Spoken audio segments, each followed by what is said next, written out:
Isang magandang araw mga kaibigan! Narito na naman po si Shenshen TV na magbabahagi sa inyo tungkol sa kwento ng pag-ibig. Pero kung bago ka pa lamang sa aking YouTube channel, paki-like lang po ng ating video, paki-click na rin ang subscribe button at ganun din ang bell icon para lagi kayong updated sa mga paparating ko pang mga uploads. Chapter 20. Inabutan ko pa nga itong tulala at hinahaplos ang tiyan niya. Alam ko at ramdam kong magiging mabuting ina ang kapatid kong ito. Pero kahit pa gusto kong maging certified tita sa anak nito, mas pipiliin kong iwasan sila dahil sa naging relasyon namin ni Timothy. Wala akong karapatan na umaktong inosente at walang bahid na kasalanan sa kanilang mag-ina. Dahil tiyak na papatayin ako ng guilty sa nararamdaman ko. Huwag kang uuwi. Dito ka muna. Magtatampo ko sa iyo kapag hindi kita nakita mamaya. Nanunulis pa ang labi nito. Nawaring nagpapakyut sa akin. Tumango na lamang ako. Magpahinga ka. Doon na lang muna ako sa kwarto ko sa ibaba para hindi kita maistorbo sa pagpapahinga mo. Okay. Umayos na ito ng higa. Inayos ko naman ang kumot nito. I love you, Claudette. May saglit na gumuhit na guilt sa mga mata nito, pero agad ding naglaho nang umiti siya sa akin. Mahal din kita. Pahinga ka na. Muli ko itong iniwanan. Nagpunta ako sa silid na ginamit ko noong dito pa ako nakatira. Busy pa rin ang mga lalaki. Kaya naman, hindi ko na pinagkabalahang pansinin pa ang mga ito. Isinara ko ang pinto at nagpa siyang humiga muna. Wala rin naman ibang gagawin eh. Kaso, yung higa lang muna ay naging tulog. 6 PM na akong nagising. Dali-daling napabangon ako. Dahil na rin siguro ito sa puyat ko, kaya napasarap ang tulog ko. Lumabas ako ng silid, bala ko sanang kumuha ng tubig. Kaso, bigla rin akong napahinto nang makita ko ang dalawang tao sa mainit na tagpo sa lababo. Damn it. Nasaan si Timothy? Mas lalo yata akong maloloka sa mga nangyayari ngayon. Nagpalinga-linga ako. Napaka-reckless ni Meredith at Colt. Bakit sa kusina pa nila ginagawa yon? Nanlalamig ako sa kaba.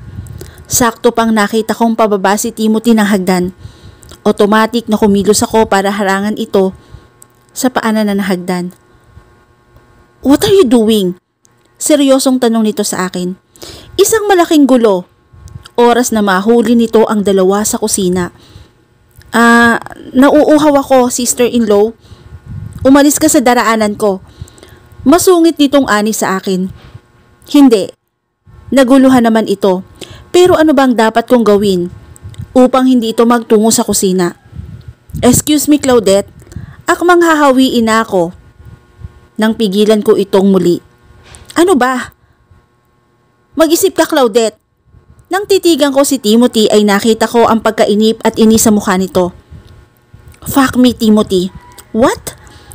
Halos hindi nga na nga nito maibuka ang bibig sa labis na gulat. Hinawakan ko ang kamay nito at hinila ito papasok sa kwarto. Wala akong balak gawin yon.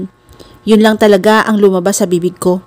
Siguro naman, kaya kong pigilang lumabas si Timothy hanggang sa matapos yung dalawa. Inila ko ang pinto. Hawak ko pa rin ang doorknob. Nakayuko kahit pa narinig kong binigkas nito ang 2 beses ang pangalan ko. Akala ko ba ayaw mo na? Sinabi ko rin sa'yo. Napagod na ako. Huwag mong pansinin yung sinabi ko sa'yo. Dito ka lang muna. Hindi ka lalabas. Napasimangot si Timothy. Naguguluhan na sa inaasta ko. Pinaglalaruan mo ba ako? Humakbang pa ito kaya mas napasandal ako sa pinto. Itinukod din ito sa pinto ang kamay niya. Matalim ang tingin sa akin. Hindi. Ayoko na talaga pero dito ka lang. Parang sasabog sa sobrang kaba ang dibdib ko. You are so unfair, Claudette. Pero kailangan kitang intindihin. Iintindihin pa rin kita. Saka siya yumuko para sana abutin ang labi ko. Pero umiwas ako. Sabi mo kanina, gusto mong angkinin kita. Pwede pa naman ah. Hindi naman ako maarte. At takam na takam pa rin naman ako sa'yo. Akwang itutulak ko siya pero sinapo nito ang aking pagkababae. Saka mabilis na sinunggaban ang labi ko. No! No! Impit na daing ko. Nagkakasala na nga si Meredith sa kusina. Pati ba naman kami ni Timothy? Hindi pwede to. Iyong tutol ko. Nang lumod si Timothy at ibinaba ang underwear ko. Biglang nawala. Nasa na yung pagtutol? Nakuha ko pang ipatong sa balikat nito ang isa kong binti. Masyado siyang malakas dahil isinubsob niya ang bibig sa pagkababae ko. Nakuha niya pang ipatong ang isa ko pang binti sa balikat niya. Iyong buong bigat ko ay nasa pinto at sa mga balikat niya. Tim, gusto ko ang pakiramdam ng bawat pagkiwal ng dila nito roon. Na-miss ko kaagad yung pakiramdam na nilalaro nito ang pagkababae ko. Gusto kong hayaan ang sarili na iungol ang pangalan nito. Pero pinapaalalanan ko ang sarili ko na nasa kusina lang si Meredith. Napasabunot pa ako sa buhok nito nang iangat ako nito. Damn him. Anong klaseng posisyon ito? Nakaangat na ako. Nakaalalay lang sa kilikili ko ang mga kamay nito habang nilalantakan ang putahe sa gitna ng mga hita. Buhat ako nitong dinala sa kama niya sa kapabagsak na iniga. Pagkakataon ko na pagdikitin ang hita ko upang hindi nito magawa ang balak. Ngunit kabaliktaran pa ang ginagawa ng katawan ko. Mas bumubuka pa na tinitignan ko ang matiim at iniinganyo itong gawin ng anumang balak nito. Ibinaba nito ang suot na boxer short. Agad kong nakita ang pinagmamalaki nito kasi malaki naman talagang sandata niya. Tim, relax. Pwede kang umungol. Nagpapahinga naman si Mary. Si Colt, lumabas yata. That's not true. Nasa kusina sila at may ginagawa ring milagro. Kitang-kita ko kung paano patuwarin ni Colt ang kapatid ko sa edge ng lababo at kung paano mabilis nitong inaangkin ang kapatid ko sa ganong posisyon. Kung hindi ko naharang si Timothy, tiyak kong huli sila sa akto. Sa paglipad ng isipang hindi ko naman napansin ang pagkubabaw ni Timothy sa akin. Saka isang mariing ulos ay napasok agad ako nito. Mabilis kong inilapat sa bibig nito ang palad ko. Pinipigil ito sa pagsasalita. Sunod-sunod ang maririing pagbayo nito. Tapos na ba sila? Iyon ang tanong ko pagkatapos namin ni Timothy. Nalinisan niya pa ako, pati ang sarili niya. Nagbibihis na nga rin siya ng boxer niya. Lalabas na ako. Saglit, ako na lang muna ang lalabas. Awat ko rito. Bakit? May itinatago ka ba sa akin, Claudette? Stress na nga ako sa nasusuong kong gulo. Pati yung problema ng kakambal ko ay kailangan ko pang alalahanin. Wala. Baka kasi magtaka si Mary kapag nakita kanyang galing dito sa kwarto ko. Shh! Excuse. Fine. Do what you want. Inayos ko muna ang sarili ko bago lumabas. Pasimple akong sumilip sa kusina. Nakahinga ako ng maluwag nang makita kong wala ng tao roon. Bumalik ako sa kwarto at binuksan yon. Sinenyasan ko si Timothy na lumabas na. Hindi na ako nito pinansin paglabas niya. Nilampasan na lamang ako basta nito. Uuwi ka ng province? Paano yung mga papeles? Tanong ni Miriam sa akin. Nandito kami sa apartment ko at prenteng nakasalampak sa couch. Iiwan ko. Hindi ko naman pwedeng bitbitin dahil baka hindi man kami nakababa ng sasakyan ay baka hinahabol na kami ng itak ni Lola. Mukhang yummy pa naman. Ako na lang ang sasalo. Stop! Saway ko rito. Hay, alam mo, napapatanong ako kay Lord kung bakit kailangan bigyan tayo ng ganitong kapalaran. Miriam, choice natin to. Tayo ang gumagawa ng ganitong pagkakamali.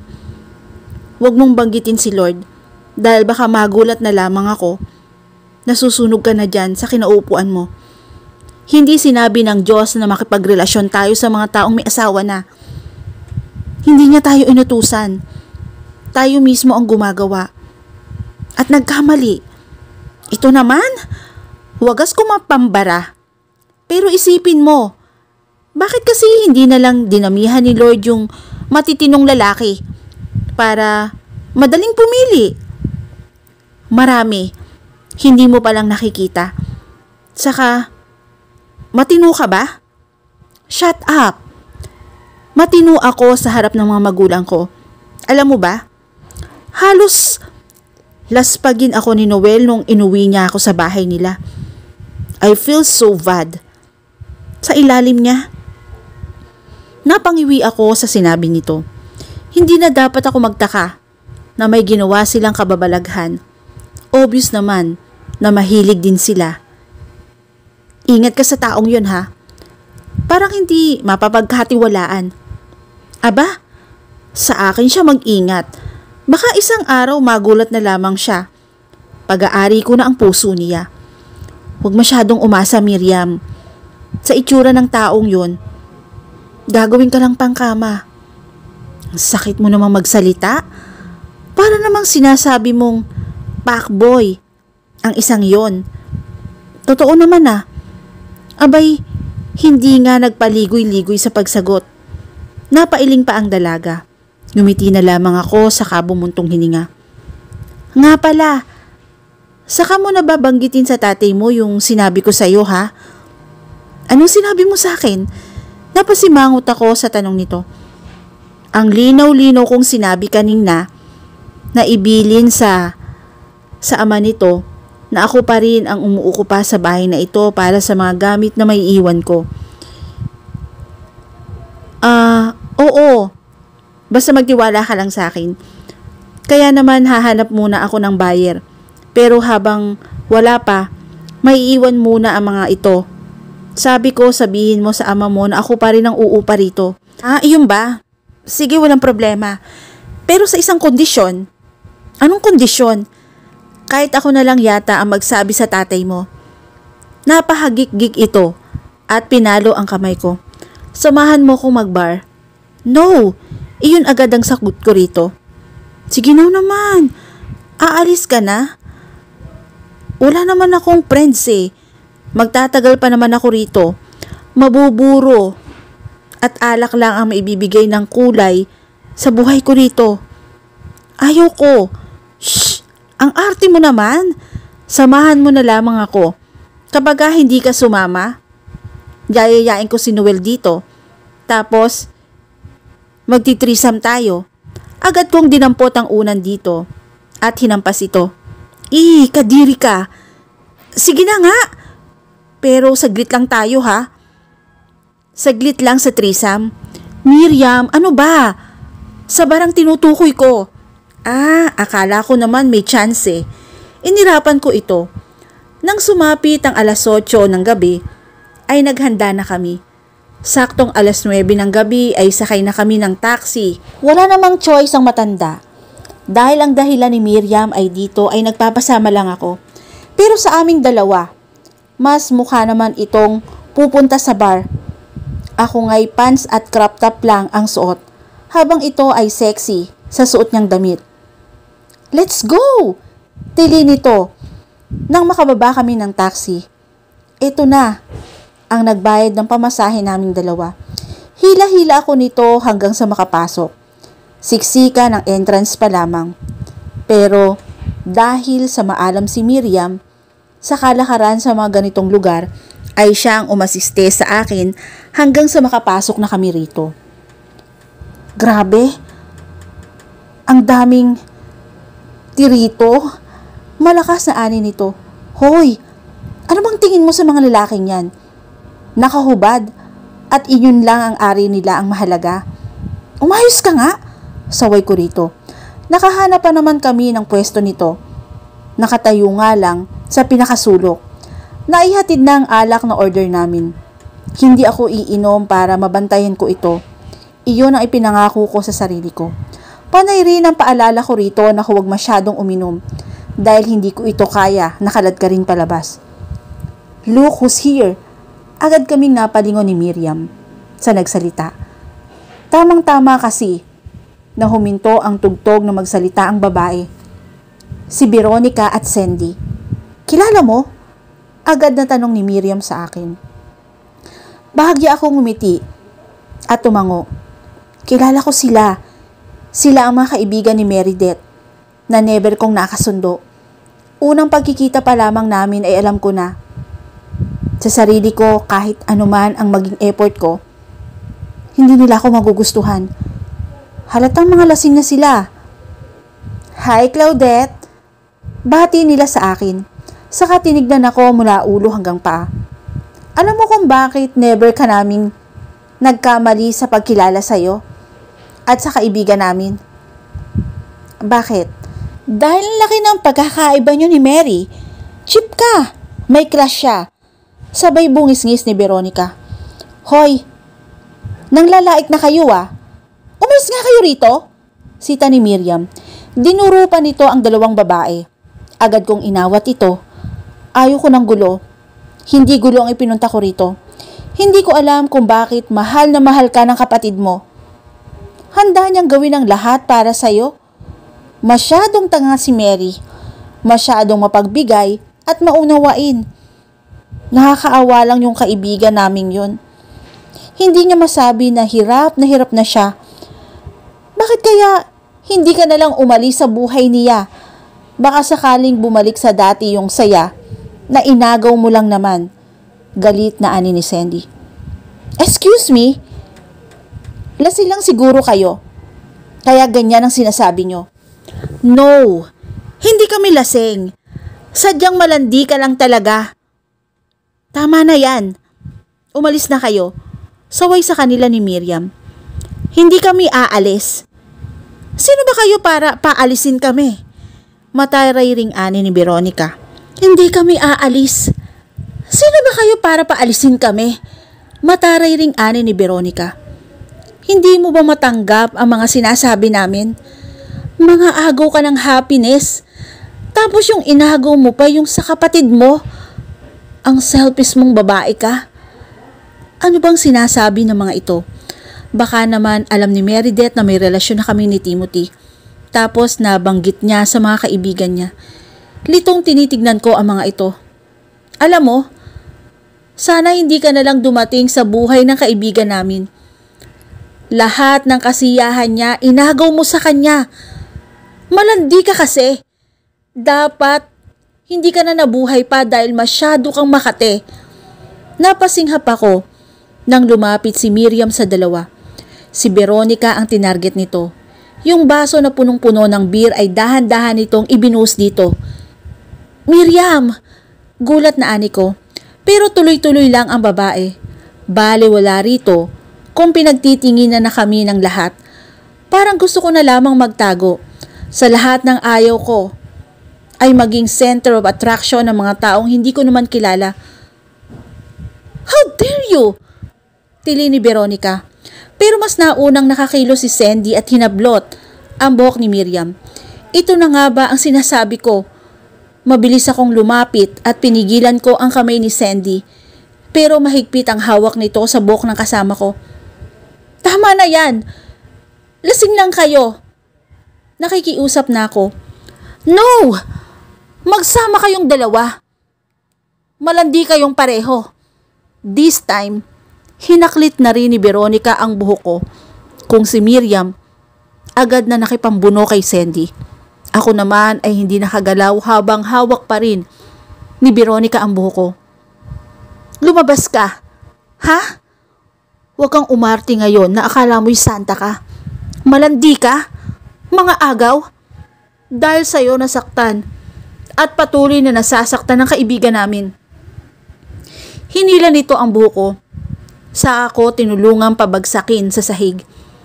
Naghiyawan ng mga tao. Nabitiwan naman ako ni Veronica pero imbis na tumayo ay tinakpan ko ang ulo ko. Takot na baka masaktan yon. Lumabang ka, Claudette! Sigaw ni Miriam sa akin.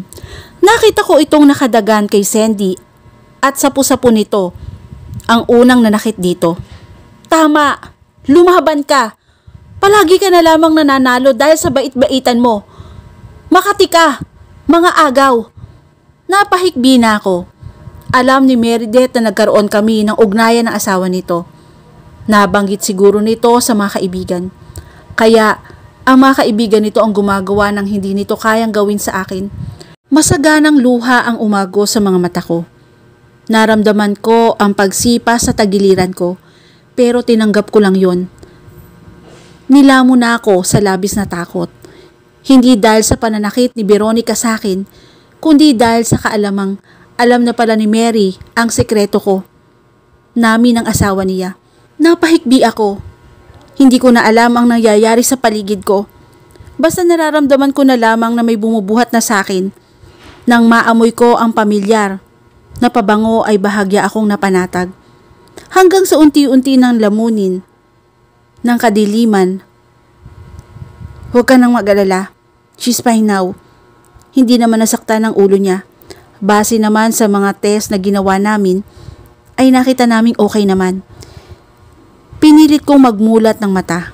Nakita ko si Timothy nakaharap ang doktor. Si Meredith naman ay nakahiga sa couch, habang si Colt ay nakaupo sa kabilang couch. Anong ginagawa nila rito? She's awake, Tim.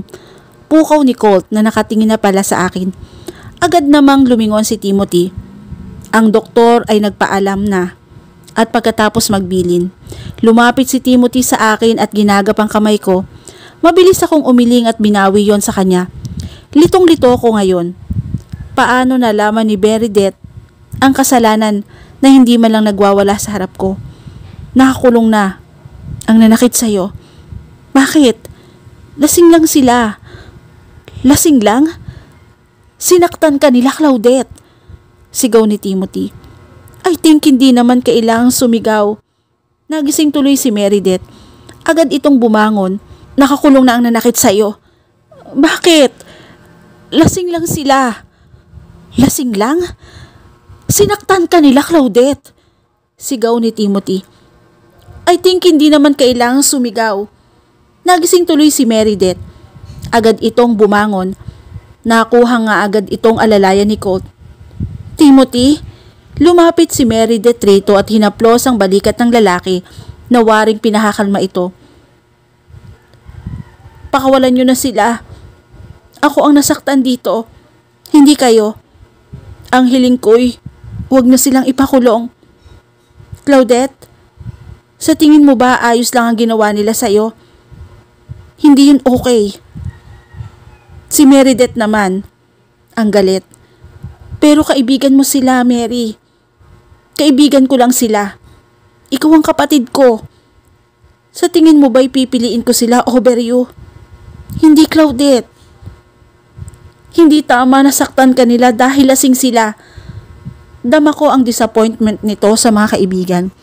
Tama rin naman ang mga sinabi nila. Parang iginanti lang nila si Mary sa akin. Yung hindi magawa ng kapatid ko sa akin ay sila ang gumagawa. Kasi nasasaktan ko naman talaga ang aking kambal. Hindi lang niya ako magawang komprontahin. In denial. Baka pasimpleng sinulyapan ko si Timothy. Galit din ito. Hindi dapat ganon. Mas lalong masasaktan si Mary kung hanggang ngayon ay aakto pa rin si Timothy na may care sa akin. Guys, pwede bang mag-relax muna kayo? Ikaw, sumama ka nga muna sa akin. Baka mga nakaagad. Sa sobrang stress mo niyan, lumapit si Colt kay Mary at hinawakan ito sa kamay. Tim, ako munang bahala rito sa asawa mo. Paalam pa ng lalaki. Damn it. Ano bang mayroon sa relasyon ng mga ito na parang okay lang ang naging takbo? Sumama pa nga talaga si Mary habang ako ay gulong-gulo na. At dito na po nagtatapos ang chapter 20 ng aking kwento. Muli po, maraming salamat po and God bless all.